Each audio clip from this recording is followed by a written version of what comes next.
12 years of marriage, and tonight I learned my wife has been poisoning me. Slow, untraceable. The man helping her? My best friend. That smart lock on the Houston front door blinking red? It wasn't broken. It was a warning I didn't understand. I'm Jack Miller. I saw the needle holes in my blood pressure pills. I held a DNA report tying her blood to crime scenes in 3 states. And I heard her whisper the words that turned our home into a trap. Tomorrow night. If you're over 30, you know how routine can blind you. Coffee, commute, trust. I was blind. Not anymore. In the next minute, I'll show you the motel where they met, the file they called the protocol, and why my 10-year-old asked if we're getting divorced. I have 24 hours to save my son and myself. They think I'll break. They forgot I build security for a living. Watch what happens when the target fights back. Tonight. Brooke said she was volunteering after dinner, voice bright like a TV ad. In 12 years, she'd never once traded heels for a hairnet. Still, I played the good husband, cleared plates, packed Noah's lunch, nodded on cue. Older guys know this beat, a new routine without a reason. Her makeup was perfect, but practical. Ponytail, white blouse, the kind that photographs clean. She'd already blocked her calendar. The appointment reminder wasn't new. It had been scheduled weeks ago. "Don't wait up," she said, which landed colder than it should have. I watched her at the door, the smart lock blinking red like a judgment I couldn't decode. I told myself not to make a scene. People our age learn the cost of picking the wrong fight at the wrong time. So I smiled, said, "Be safe," and kept my questions to myself. On her way out, she checked her reflection, not me. That was the moment my suspicion hardened into plan. Noah wandered in with a math sheet and a serious face. "Dad, are you and Mom getting divorced?" He's 10. He should be worried about fractions, not custody. I kept my voice steady the way coaches do on the sideline. "Why do you ask, bud?" He shrugged, eyes on his pencil. "You whisper now. Mom's phone is always on silent. Uncle Carter comes over when you're gone." Older parents will understand. Kids catch the currents before we feel the undertow. I told him we were figuring things out, that I loved him, that nothing changes between us. He nodded, but I saw the lie land, maybe not in my words, but in the space between them. He went back to his worksheet. I stood there longer than I should have, listening to the house breathe. Every marriage has soft spots. Ours sounded like a crack. I promised him we'd be okay. For the first time in years, I wasn't sure I could keep it. Carter's name flashed across my phone. "Drinks tomorrow. Need to talk." We'd built a company out of late nights and trust. Lately, we'd been building silence. I typed back, "Sure," then watched 3 dots pulse, vanish, return. Actually, tonight? Urgency dressed as casual. Men my age know that tone. It's the same one a mechanic uses when he says, "You should come in now." I asked if everything was okay. "All good," he replied, which meant nothing was. I put the phone face down and finished checking Noah's homework. When I looked again, the message had been unsent. He'd erased the invite like it erased the intent behind it. The thing about long friendships, you can hear the truth in the edit. My chest felt tight, but not from blood pressure. I scrolled up through photos of poker nights, birthdays, wins we once shared. Then I noticed the gap, months with no pictures. That's when I knew the story had changed without me. The next morning, Brooke was sunshine in yoga pants, laughing with our neighbor about giving back. She held a reusable coffee cup like a prop, posted a boomerang of the sunrise, and tagged the local charity. In the kitchen, she moved around me as if I were a chair. People in their 30s to 60s understand the public-private split, the version of your marriage that waves at the block and the one that closes the door. Brooke glowed in public light. At home, the temperature dropped 10 degrees. Noah asked if she'd be at his game Saturday. "I'll try," she said, which is adult code for no. On her way out, she touched my shoulder like a reminder, not affection. I watched the curb swallow her SUV and felt something I hadn't let myself feel in years. Envy. Not of her freedom, but of her certainty. She was already living a story I didn't recognize. I had to decide if I was in it or studying it. I drove the long way to the office and let the miles play back our marriage. The early days were loud and easy, late pizza, cheap furniture, plans that felt like promises. Then came the calendar invites, the critiques dressed as help, the way my jokes stopped landing. If you're over 30, you know that drift. It doesn't knock, it settles. Somewhere between the second promotion and Noah's third-grade fundraiser, please and thank you fell out of our vocabulary. We kept the choreography, holidays, anniversaries, smiling for photos, but forgot the music. I could list the wins, the house, the business, the college fund we were proud of. I could also list the losses, patience, softness, the belief that home was where we were safest. When the smart lock started blinking red, I changed the batteries. When we started blinking red, I changed the subject. That morning, I promised myself I'd stop. The next time the light flashed, I'd ask why it was warning us. That night, Brooke came home late, hair perfect, story polished. I felt the argument forming in my chest like weather. But I've learned, older dads especially, that you don't storm in front of your kid. So I set rules in my head. No shouting, no swearing, no sarcasm while Noah's awake. Instead, I asked about her volunteer shift. She answered the way you answer a survey, short, harmless, useless. I put a plate in the sink, swallowed the retort that would have felt good for 5 seconds and cost me 5 days. I'm heading to the office, I said, casual as I could. In truth, I went downstairs and opened the notebook I never wanted to keep. The one where you write dates, times, small things that become big things. If you've been married long enough, you know the difference between venting and documenting. Tonight, I documented. The climax was simple. I chose quiet strategy over a loud mistake. And in that quiet, the pattern started to speak. Bedtime, lights low, the house soft around us. Noah asked if we could read, so we did. Halfway through a chapter, he said it like he was commenting on the weather. Uncle Carter comes on Tuesdays and Fridays when you're working late. He didn't look up. He didn't know the grenade he'd rolled into my lap. Tuesdays and Fridays. Regular as payroll. How do you know, buddy? I asked, keeping my heartbeat out of my voice. Mom tells me to stay upstairs, but the TV gets loud. For anyone who's raised a kid, you recognize that mix of innocence and accuracy. I tucked him in, kissed his forehead, and stared at the ceiling fan turning like a slow clock. Patterns mean intent. Intent means plan. I opened my phone and scrolled the calendar. Tuesdays, vendor dinners. Fridays, client drinks. The line between coincidence and choreography vanished. I turned off the light, closed the door, and admitted the thing I'd been avoiding. This wasn't drift. It was design. When the house is no longer yours, it tells you with small humiliations. A favorite mug goes missing. A drawer sticks because someone overfilled it with things you don't recognize. The thermostat is a degree colder, and you feel it in your bones. I picked up Brooke's perfume in the hallway, stronger than usual, like it wanted to outlast the truth. The smart lock blinked red again when I took the trash out. I stood there, bag in one hand, watching that light pulse like a heartbeat I couldn't calm. I entered the code slower than usual, like the door might judge me less if I gave it time. Inside, the living room was staged, throw blanket folded, candles centered, a life arranged for guests I never saw. Men in their 40s and 50s know this emptiness. It's the quiet that follows the laugh track. I pressed my palm to the door and felt the vibration of the deadbolt. I wasn't locked out exactly. I simply wasn't invited in. The next day, Brooke floated the idea over breakfast like it was nothing. We should do something together tonight. The blood bank has appointments. Good for Noah to see community service. She smiled at him, not me. Families our age love a cause. We also know when a cause becomes a cover.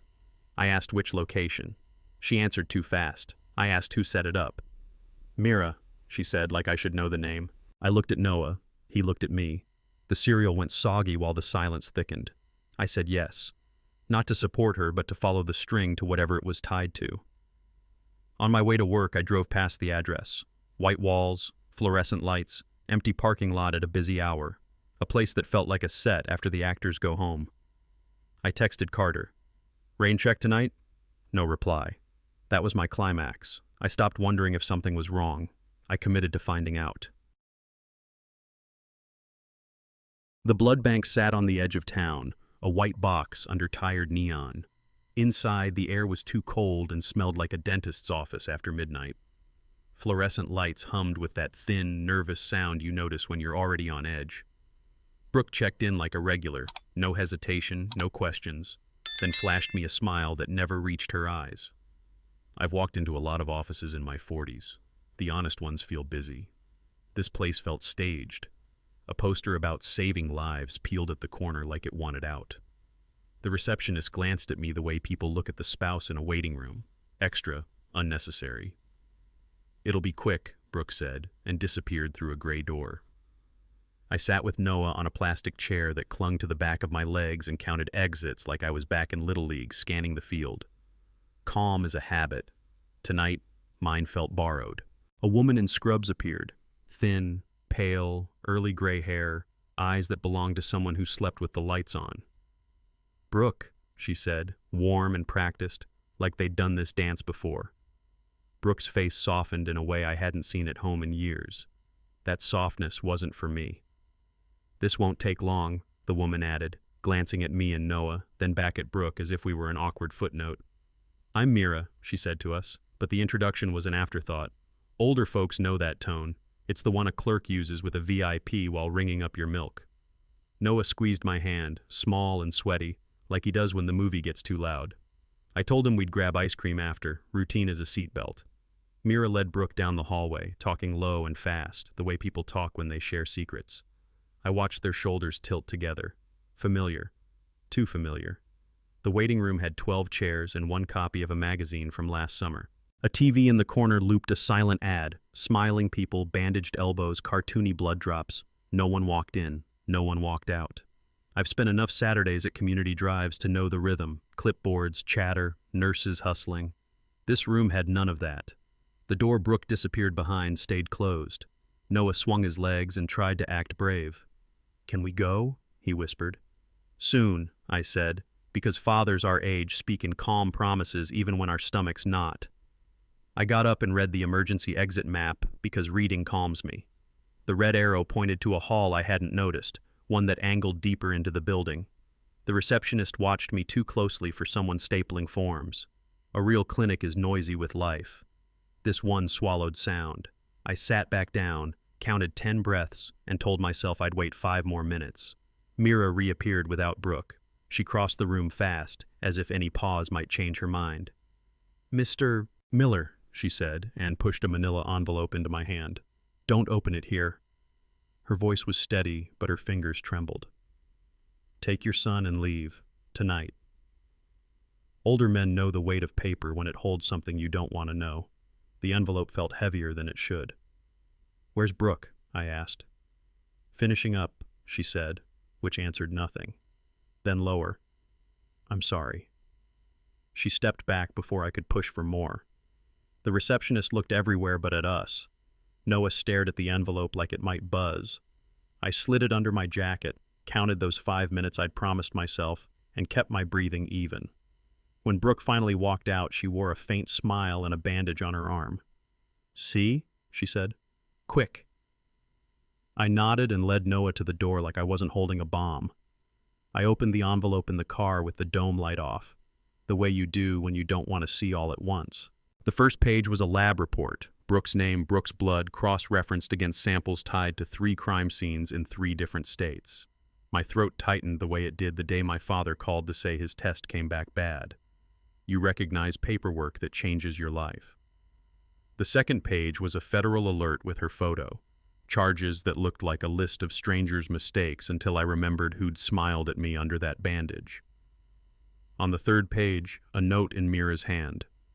"Check your food. Check your medicine. Check everything." I pressed the papers flat on the dashboard and heard the tick of the cooling engine like a clock running out.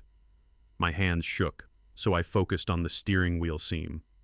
When I looked up, Brooke was watching me in the side mirror. At home, I sent Noah to brush his teeth and went straight to the medicine cabinet.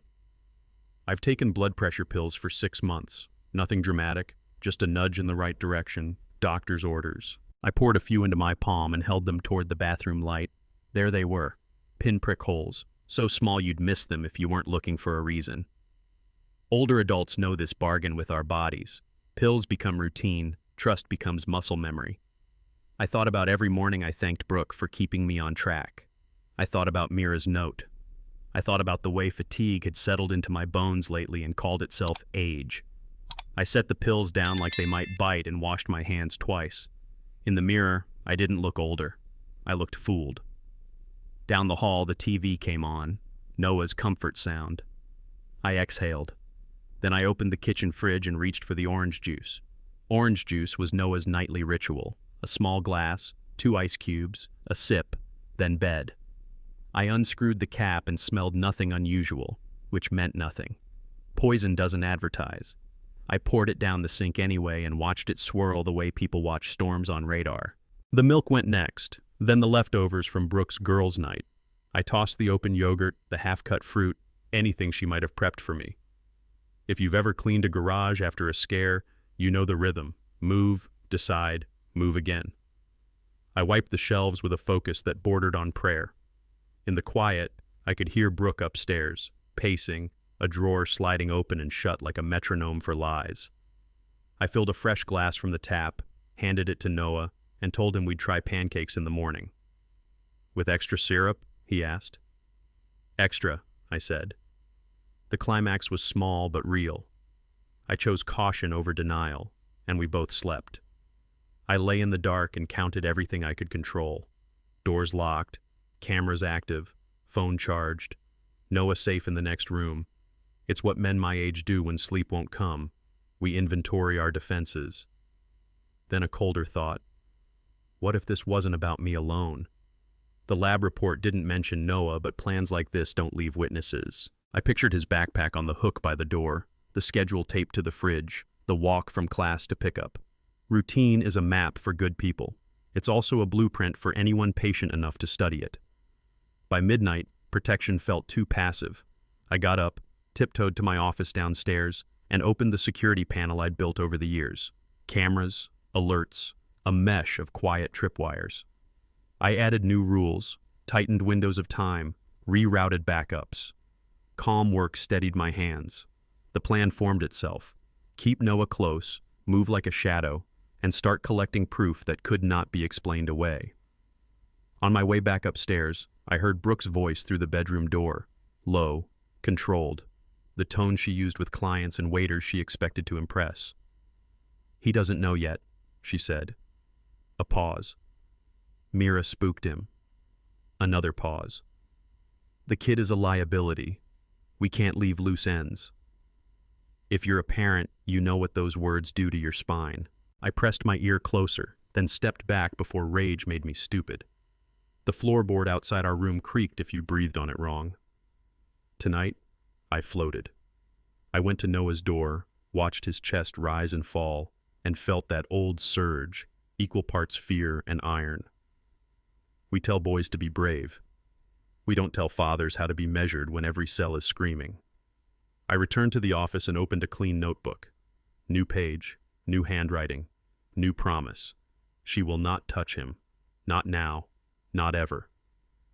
That vow settled me like a hand on my shoulder. Morning made everything look normal, the liar's favorite trick. Brooke poured coffee, kissed my cheek, and asked about my day like we hadn't both traveled separate nightmares. My phone buzzed with a text from Carter. Tonight works. 8? I typed, sure, and felt the ground tilt. Brooke's screen flashed across the kitchen island, reflection in the microwave, the way you catch a fish in shallow water. One message preview, 3 words. Tomorrow night confirmed. I didn't read the sender. I didn't need to. People in our 30s to 60s learn to read the space around words, the timing, the secrecy, the speed of the lock screen dimming. I rinsed my mug and felt the scrape of ceramic like a match head. Tomorrow night. Whatever they had planned, the clock had a name now. I walked Noah to the car, buckled him in, and smiled like a man who had a regular Tuesday ahead. Inside, the countdown started, one day to dismantle a plan that wanted us both gone. I waited until the house went still, the kind of quiet you only get after dishes are stacked and a child's door clicks soft. Then I went downstairs to the room no one visits but me. No windows. 3 monitors. A desk scarred by coffee rings and late-night fixes. Men my age collect tools the way some collect stories. Mine glow when you flip the switch. I set a mug down, lined my breath up with the cooling fans, and opened the dashboard I built back when sleep came easy. Cameras, logs, backups that back up the backups. I wasn't here to rage. I was here to count and confirm. Older adults know this ritual. When life tilts, you straighten the frame. I replayed the day, envelope, pills, tomorrow night, and felt the fear burn clean into focus. Tonight, I stopped waiting for someone to rescue me. I keyed in a string I could do in the dark. The screens woke like eyes. I did too. Brooke once rolled her eyes when I installed parental controls for Noah. She didn't ask what else they could do. I didn't tell her.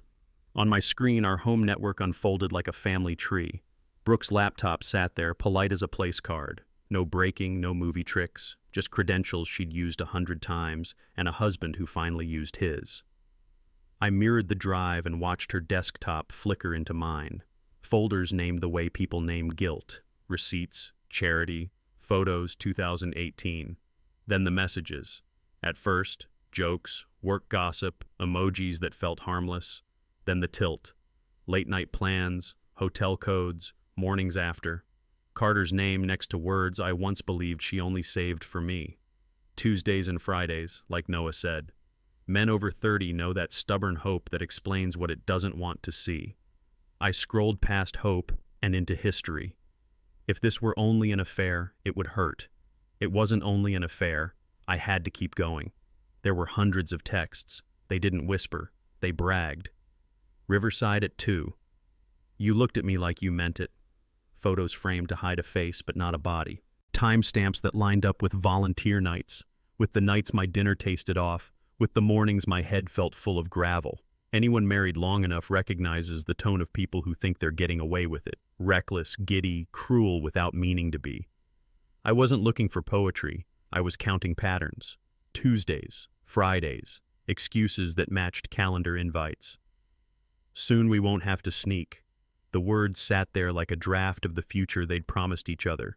I clicked out before I drowned in details, because men in their 40s know there's a difference between pain and evidence. Pain blurs you. Evidence sharpens you. I closed the thread, opened the drive again, and saw a folder I hadn't noticed. Its name was simple, almost boring. Protocol. I clicked protocol and the room cooled. Inside were PDFs and notes written in tidy, careful language. No melodrama, just steps, dosages, time frames. Administer in food or liquid, citrus-based suggested. Increase weekly, monitor labs. Symptoms read as renal decline. Older adults will understand the insult. Use the body's own betrayals as camouflage. It laid out cleanup, cover stories, the way insurance pays when death looks natural. There was even a section for communications, what to text, what not to put in writing, where to meet. I wasn't reading fiction. I was reading a plan. My plan, apparently. The last page was a checklist with dates, boxes ticked with a neat little X. One line stopped me cold. Escalate dosage after tolerance observed. I felt every morning I'd thanked Brooke for taking care of me land like a punch. The folder didn't care how I felt. It only cared about completion. So did I, just not the completion they wanted. I opened my health app and my email side by side. 6 months ago, new prescription, first refill, wellness visit. 6 months ago in protocol, phase 1 start. 4 months ago, I mentioned fatigue in a message to my doctor. 4 months ago, increase by 20%. 2 months ago, Brooke insisted on handling my refills. 2 months ago, patient compliant, symptoms present. It was all there if you stood far enough back. People our age keep calendars to feel in control. Tonight, mine told me I'd been managed. I remembered the metallic taste in orange juice, the nights I fell asleep in the chair, the way she hovered with a smile that never hit her eyes. If you've ever realized the memory you trusted is a story someone else wrote, you know the particular nausea that follows. I closed the apps, put both hands flat on the desk, and let the anger burn down to its coals. With the coals, you can cook. Buried deeper was a subfolder labeled Aftercare, a polite word for horror. The draft read like insurance paperwork with a body count. Spousal death, natural. Then, dependent incident, non-negligent accidental. Dependent. That's how they described my son. Notes about routes from school, swim practice times, avoid surveillance-heavy locations. And one sentence I will remember when I'm 90. The boy is a liability. If you're a parent, you know the exact instant when fear becomes decision. Mine arrived on that line. I pictured Noah's crooked grin, the gap where his tooth would be, the way he still reached for my hand in parking lots. They had turned him into a bullet point. I turned into something else. Calling the police would start a clock I didn't control. With evidence, they'd argue I gathered the wrong way. I needed leverage they couldn't explain away, and I needed it before tomorrow night. I stood up, felt my knees, and chose who I'd be. Older men know the limits of the system. It moves after harm, not before. I wasn't willing to live on after. So I split the work. One folder held what I'd hand the law when it mattered. The other held what I'd use to break these two apart. People like Brooke and Carter don't fear sirens. They fear doubt. I wrote down 3 goals in block letters. Record, isolate, turn. Record what they say when no one's listening. Isolate them from each other and from the story they rehearsed. Turn them against the plan and, if I'm lucky, against each other. None of it required movie tricks. It required patience, timing, and a little of what I do for a living. See where the seams are, then push. The climax of that hour wasn't a shout. It was a list, taped inside a drawer. I protect Noah. I control the timeline. I decide when this ends. I walk the rooms the way you walk a fence line after a storm. The living room camera's field of view widened by a few degrees. The hallway mic moved from a plant to the frame above the thermostat. The smart doorbell, my quiet favorite, got a backup power pack and a redundant uplink. No jargon, just the comfort of double knots. I set motion alerts to whisper to my phone if someone breathed near a window. On Brooke's devices, I didn't add anything noisy. I simply turned on what already existed, the logs that write themselves when convenience becomes habit. I placed a copy of Protocol, sanitized and baited, where curiosity might catch it, and I created a single folder on my own machine called Witness. That word matters when juries listen. If you've ever fixed a railing or tightened a hinge because a child will use it, you know the feeling, not paranoia, preparation. By midnight, my home wasn't a stage, it was a camera. The fastest way to crack a partnership is with a hairline fracture of trust. I started small. An anonymous tip to Carter's work email. She's told someone, check your messages. A new account followed Brooke's private profile and liked only the photos taken near the motel. A bank notification, real numbers, public optics, suggested money moving where it shouldn't. Nothing illegal, nothing I couldn't explain, just enough to make honest lies wobble. Then I scheduled a message from a throwaway address to land on Brooke's phone. He's getting cold feet, meet him in person. Tonight. If you've ever watched a vase develop a crack, you know how fast a quiet room becomes dangerous. On my screen, their dots lit up and chased each other, typing, deleting, typing again. We need to talk. Not on text. Where? Old code for trouble. The climax wasn't the alerts.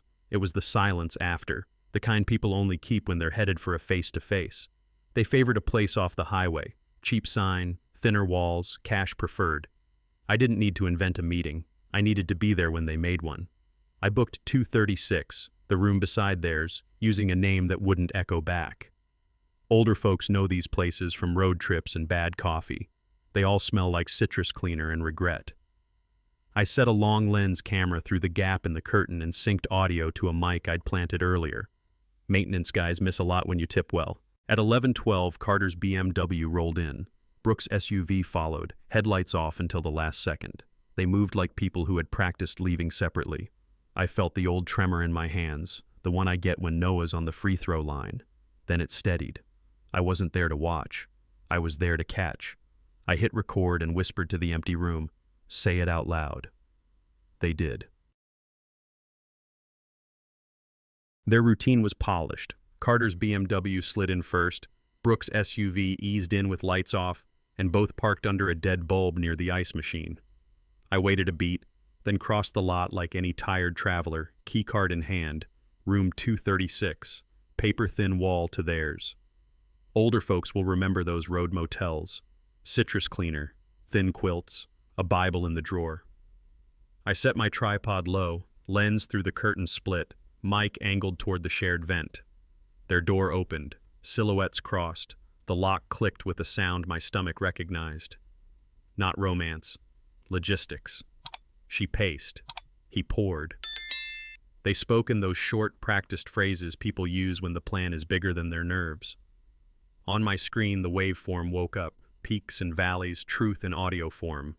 I took a breath the way I do before a hard phone call. Then I hit record and said softly, "Say it again." The room answered. The plan had a schedule. It also had our names. The first minute was a rehearsal. Tomorrow night. Back door. No mistakes. Then Brooke said it plain. The boy first, then Jack. We stage it like a break-in. Carter argued about the order, which told me they'd already agreed on everything else. People our age know the sound of a decision after it's been decided. It's quieter than conflict and heavier. Brooke had the calm of someone who'd practiced lying to herself. Carter had the panic of a man borrowing courage from a glass. They talked about codes, timers, how my fatigue would make the story believable. Then Brooke said the one line you never forget. He's been on the pills 6 months. It'll read natural. If you've ever sat in a waiting room praying for good results, you know how your body remembers numbers. 6 months rang like a bell I couldn't stop. I watched the levels, checked the backup, and let the anger cool into purpose. They had given me proof. There's a point where listening isn't enough. I slid my phone into my pocket, walked next door, and knocked twice, polite as a neighbor with a towel. Carter opened, saw me, and turned the color of old paper. Brooke didn't flinch. Predators usually don't. I walked in without asking and clapped. Once, twice, slow. "Bravo," I said. "Really tight script. Love the part where you kill my kid." Carter reached for the whiskey. Brooke reached for the story. I held up my phone. The REC dot reflected in her eyes. "Every word in stereo," I said, and put it on the table like a badge. People who've raised teenagers know the next move. You wait them out. Brooke tried charm first, then disdain, then the calm threat of someone who thinks the system favors her. I didn't shout. I didn't swing. I pressed play for 10 seconds, just long enough to hear "the boy first." Carter sat down hard. Brooke finally blinked. Their plan had just heard itself. She moved fast, turned to him, not me. "You told me it was clean," she snapped. Then softer to me. "Carter's been pushing this. He has problems, obsession. You've seen it." Older adults recognize that pivot, blame wrapped in concern. She painted herself as the handler of a fragile man, the reluctant co-signer on a bad idea. She mentioned my health like she cared. She said the word marriage like it was a charity she ran. I let her talk. People reveal themselves when you hand them silence. She reached for my arm, the same hand that had held my pills, and said, "Let's be reasonable." Reasonable is a beautiful word when you're not the target. I pointed at the phone. "Reasonable sounds different on tape," I said. Brooke's jaw tightened. She pivoted again. "Jack, you're scaring me." The line might have worked 10 years ago. Tonight it just hung there, thin as the motel curtains. The performance was good. The recording was better. Carter chose panic over poise. "This is on you," he told Brooke, knuckles white around a glass he didn't drink. "You said antifreeze. You said the kid." Jealousy cracked through his voice like an old floorboard. He glanced at me and tried an apology that tripped over itself. "It started as talk," he said. "You don't understand how she—" I held up a hand. Men in their 30s to 60s know that tired shape of an excuse. It never lands. He kept going anyway, because guilt loves company. "I loved her first," he said, and looked shocked at his own confession. "College, the early days, the parties where I thought we were all friends." His eyes ran those tapes out loud. "You had the life," he said, "and you didn't even see it." There it was, the motive without the mask. He wasn't just stealing money or a future. He wanted mine because it was mine. Envy is a lousy architect. It had built their whole house. I left before the scene turned physical. Rage makes you loud. Proof makes you effective. Carter had given me the key to his place years ago. Client dinners, late-night deadlines. He never asked for it back. I let myself in through the side door, the way I always had, and sat at his desk like it was any other Tuesday. No break-ins, no drama. just the quiet humiliation of knowing his password from the dumb pattern he used on everything. The desktop greeted me with the face he shows clients: clean, competent, careful. The documents told a different story. Buried under Tax 2019 was a folder named Insurance. Inside that, a subfolder called Notes dated almost 2 years ago. My cursor hovered. Older adults will understand the pause, when you know the next click changes how you remember your life. I opened it. Drafts, research, timelines, screenshots of policies he'd priced with my name on them. The file tree didn't need to brag. The dates did it for him. A good plan has fingerprints.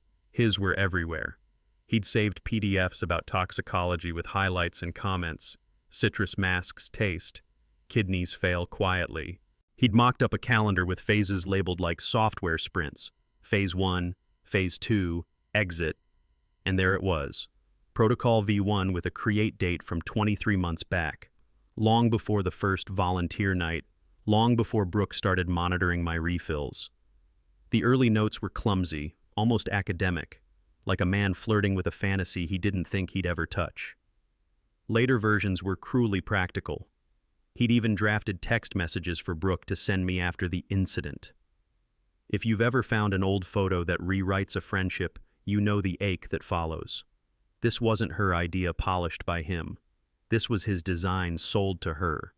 I screen captured everything, mirrored the drive, and left his house exactly as I'd found it. He wouldn't know it yet, but the authorship was no longer in dispute. Back in my car, I let the seat carry me while I read his oldest emails, college addresses, grainy attachments, jokes that age badly. In between there was Brooke, years before I met her. Party photos, study group threads, a shared playlist with titles that sound brave when you're 20 and hollow when you're 40. He'd chased her then, lost her to me, and never stopped writing that loss into the margins of his life. People our age have a name for it. The story you keep telling yourself because the alternative is growing up. His note said freedom, fresh start, finally ours, but the tone said rewrite. He wanted the house I came home to, the boy who called me dad, the respect that arrives when you've stayed through hard seasons. He didn't want the work. Envy eats patience first. I shut the laptop and stared at the dark windshield until my reflection steadied. Motive, jealousy. Method, me. And now means mine. I drove back to the motel and found their room quiet, lights off, the bedspread pulled too tight. I pictured them rehearsing new lies, the way cheaters practice eye contact. I didn't knock. I texted, same thread as always. You have 24 hours to convince me not to end you in court and online. Impress me. Older adults will recognize the move. Give someone a clock and watch who they become. Then I sent Carter a package at work, a tidy summary of his offshore transfers, timed to hit the inboxes of our biggest clients in the morning. I queued up a second delivery for Brooke, screenshots to her mother, her sister, her book club, the life she curated meeting the truth she hid. I wasn't bluffing. I also wasn't calling the police yet. Not because they wouldn't help, but because I needed every word they'd say under pressure. I looked at the motel sign flicker and told the red neon, I will dismantle you. Near midnight, my alert pinged. Brooks Cloud backed up a calendar entry. Tomorrow, 11 p.m., final. Carter's laptop mirrored a file change. Protocol V5 updated, a new page titled Entry with a crude sketch of my back door and notes about a signal jammer. They'd learned the shape of my house. They hadn't learned me. I watched the timestamps line up like dominoes. Their dots moved across a map, her apartment to his place to nowhere. The kind of nowhere you head when you think the next 24 hours will fix everything. I set my phone down and looked around my own living room, the one I had turned into a witness. Lamplight on framed photos, a pair of cleats by the couch. The smart lock blinked red, once, twice, steady as a heartbeat. People our age understand countdowns, to retirement, to results, to the truth. This one had a simpler name. Tomorrow at 11 they'd come to end my story. I'd be ready to write theirs. By late afternoon I made the call every parent hopes they never have to make. I told my sister I needed Noah to sleep at her place. No questions, just board games and pancakes. She heard the tightness in my voice and skipped the lecture. Older siblings know when to carry the load. Noah packed a backpack like he was going to Grandma's. A hoodie, the comic he rereads, the stone he swears is lucky. In the driveway, he studied my face and tried to be brave. "Back tomorrow?" he asked. "Back tomorrow," I said, and meant it the way a soldier means, "see you soon." On the way over, we sang along to a Springsteen track because that's what dads do when their hands are shaking. I hugged him a beat too long on the porch. He didn't. The door closed. The light clicked on. My phone buzzed. Motion detected. The clock had started. I turned the car around. I went home and worked the way you work a storm prep list. Methodical, no drama. The porch boards I'd been meaning to fix got looser, not tighter, with a pressure sensor tucked beneath, enough to drop a weight, not a body. The back door took a high-voltage plate wired to a breaker I could kill from my phone. It would sting, not stop a heart. The basement stairs got a trip line low as a thought, leading into padded totes I stacked like a soft wall. Cameras watched angles I'd ignored, fence line, alley, the gap by the AC unit. I printed a sign for the side gate, "Smile, you're on camera," and posted it where trespassers would see. Then I walked the house like an adjuster, tugging locks, checking batteries, double knotting what life had left loose. This wasn't a house of horrors. It was the kind of defense a dad builds when no one else is coming. I slept 2 hours enough. In the morning, Noah caught me checking the window sensors and laughed the way kids do when they think you're being extra. "Dad, are we in danger?" he asked, gentle as a nurse. Men my age know the rule: never give fear the microphone. I knelt to his level, framed his face with my hands, and told the truth I could hold. "I'm being careful. That's my job." He nodded like a teammate hearing the play. We ate scrambled eggs too dry because I overcooked them, the way I do when my mind is busy. On the drive to school, he asked for the long route, the one with the blue donut shop. We took it, waved at the owner, and acted like Tuesday was just Tuesday. At drop-off, he tightened the straps on his backpack without being told, then surprised me with a second hug. "See you tonight, Dad." "See you," I said, and made it sound like a promise. At lunch, Mrs. Henderson called from school. Her voice held that calm teachers use when they're walking a line. "Mr. Miller, someone phoned yesterday asking about Noah's schedule. They said they were verifying enrollment for your insurance company.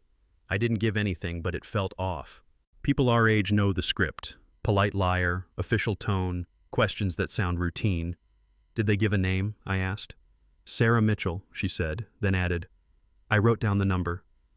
I thanked her the way you thank someone who pulled you back from a curb.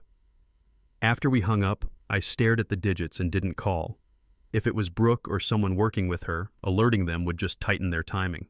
Instead, I emailed the principal, asked that Noah only be released to my sister or me, and set a password for pickup. One family word, nothing public. The climax was small, a boundary drawn that no stranger could charm past. I drove to the station because some things belong on paper. Detective Alley looked like every overworked cop I've met. Tired eyes, good pen. I gave him the version that could live in a file. Anonymous threats, suspicious calls about my son, a business partner acting erratic. I did not mention mirrored drives or motel mics. Men my age understand the difference between truth and what helps. He offered a restraining order, which is a fence with a sign on it. Useful, but not a wall. "We'll document," he said. "If anything escalates, call 911. I signed what he slid across the desk and watched him log the complaint. It felt thin and necessary, like a seatbelt on a bumpy flight. Outside, the sun looked normal. My phone buzzed with a calendar alert. 11 o'clock p.m. tomorrow. I sat in the car until the clock flipped to the next minute, then drove home knowing the system would move. After. I intended to move before.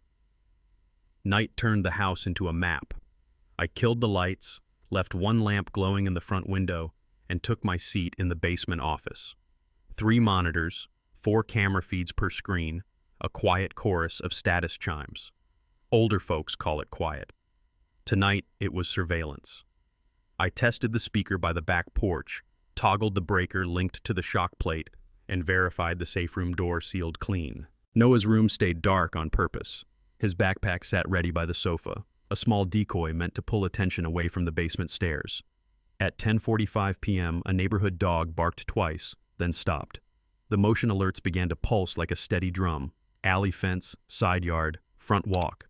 I slowed my breathing and let the clock do what clocks do. At 11:03, a silhouette broke the rear camera line. 2 minutes later, another paused by the porch. They split, like always. I smiled. Good. Rear feed. Carter, limping from the bandage I'd given him the night before, crouched by the back door with a black box in his hand. Front feed.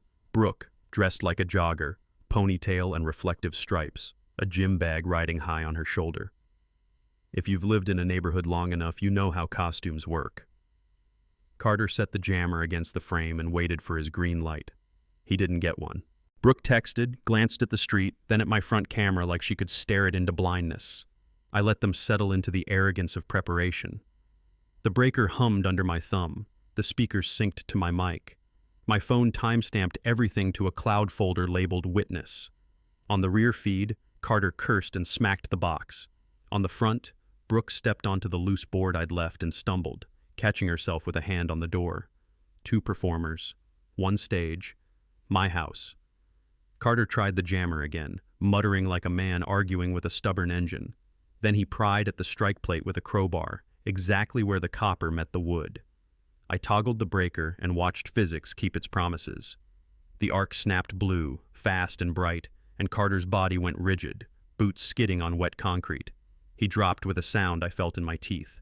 Non-lethal, by design, but persuasive. Up front, Brooke froze, hands still on the door, calculating. Older adults know that look. It's the face you make when a story stops fitting. She stepped back, checked the street again, and whispered his name into the dark like it might carry. I toggled the breaker off and waited. Carter groaned, rolled, and crawled toward the lawn, the crowbar clanging away like a guilty bell. On my screen, his jacket steamed in the night air. My heart slowed. The trap was always the test for me. I pressed the porch mic and let my voice ride the speakers. Brooke, Carter, I know everything. The sound carried that tone you use when you tell someone their taillight's out.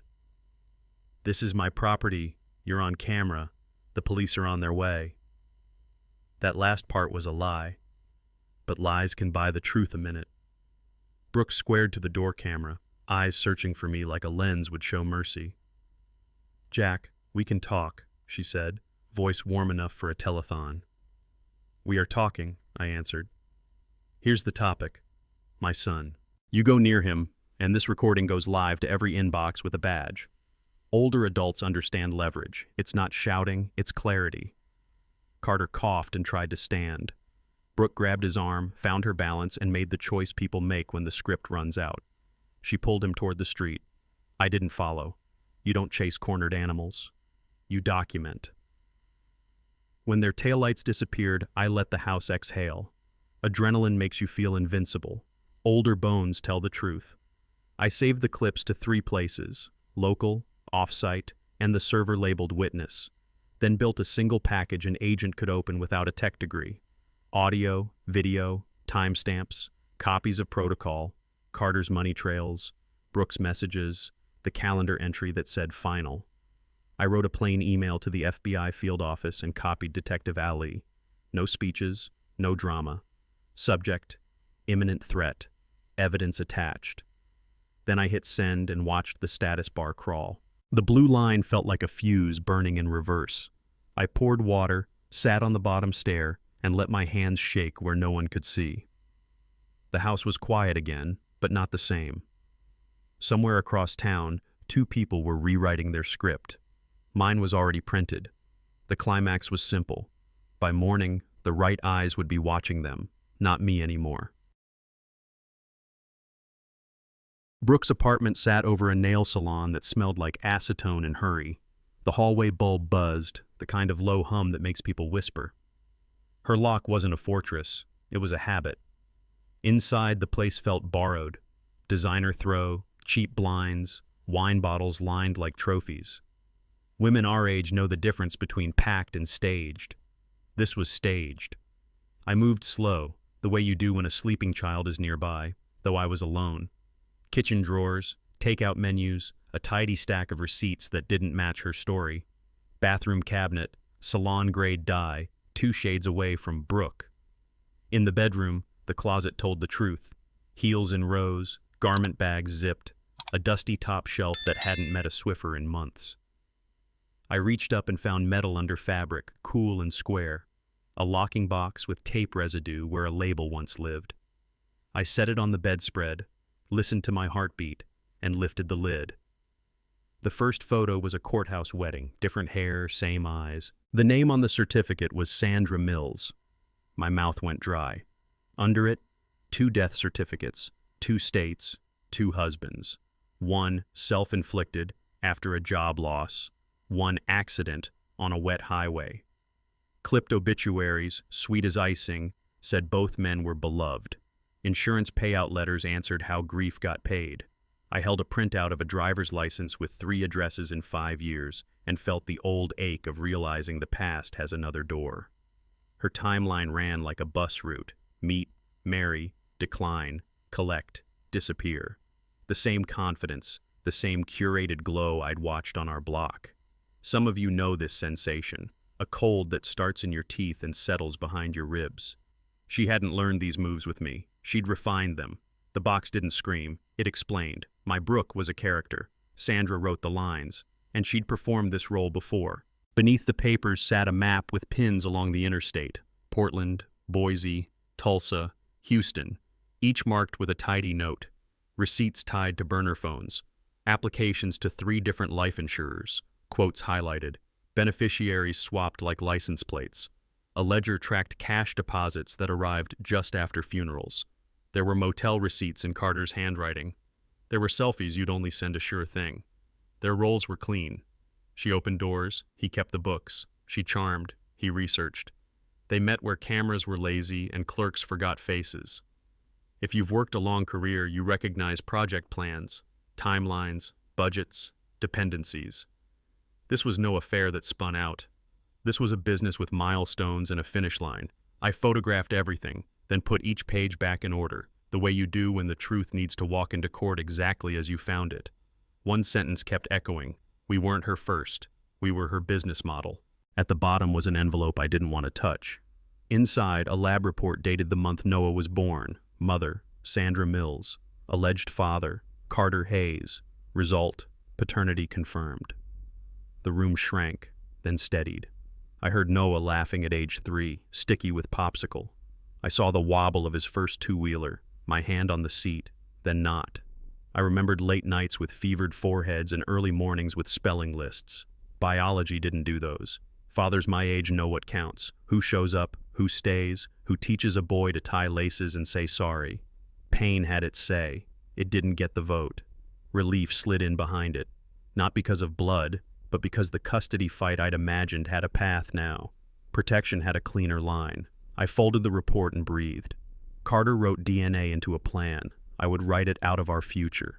Biology writes a footnote. Love writes the story. I returned everything to the box, left the lid just as it lay, and stood in the doorway until the room gave back my balance. Some truths break you, some break you open. On the drive home, I let the radio fill the empty spaces and thought about promises I'd made to a 10-year-old who kept them better than most adults. Older parents understand this math. A child isn't a contract. He's a covenant.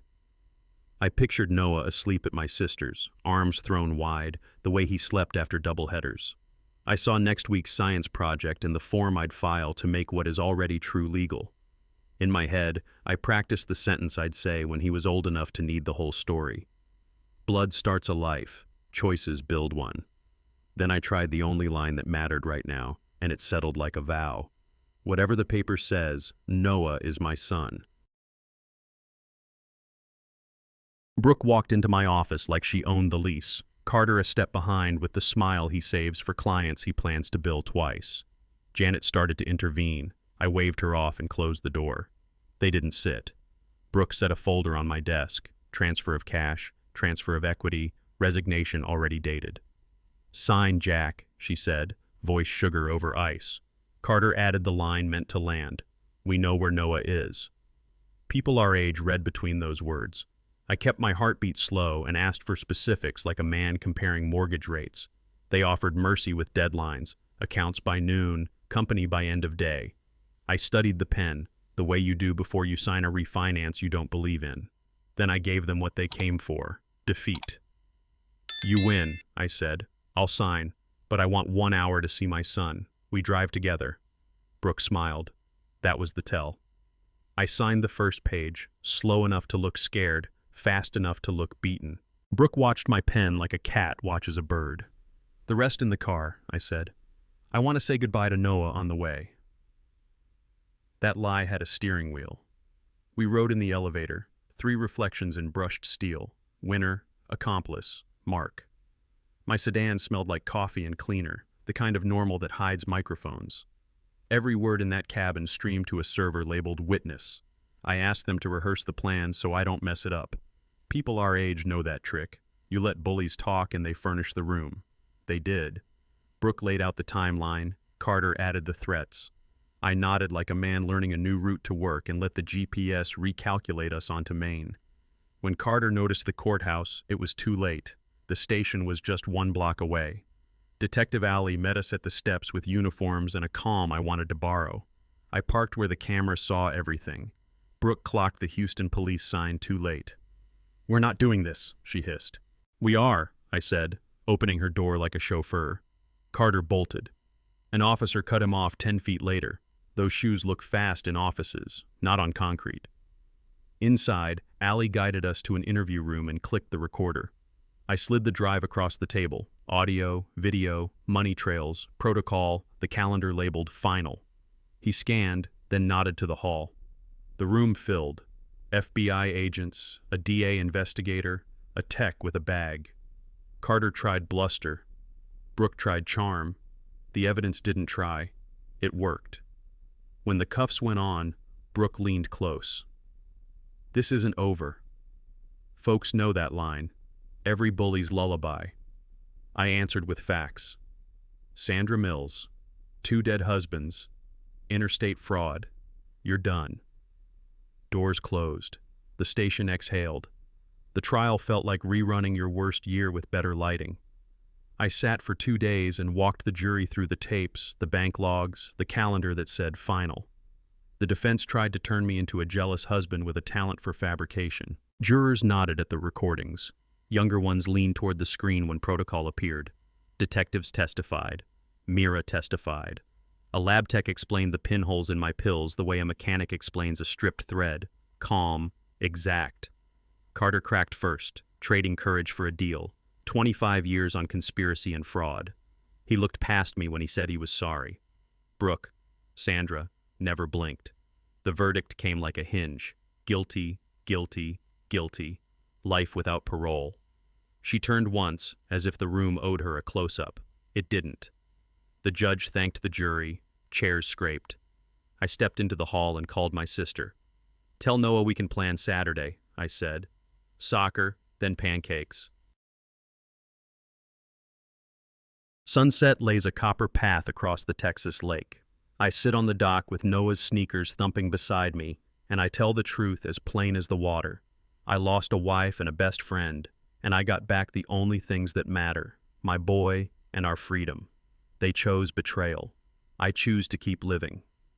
Older folks know this math. Some debts you don't collect, you outgrow them. The house is quieter now, but it's honest.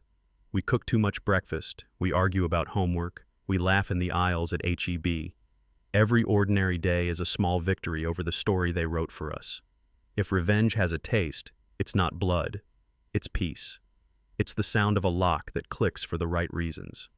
So let me ask you now, from experience, when trust breaks, what's the truest justice?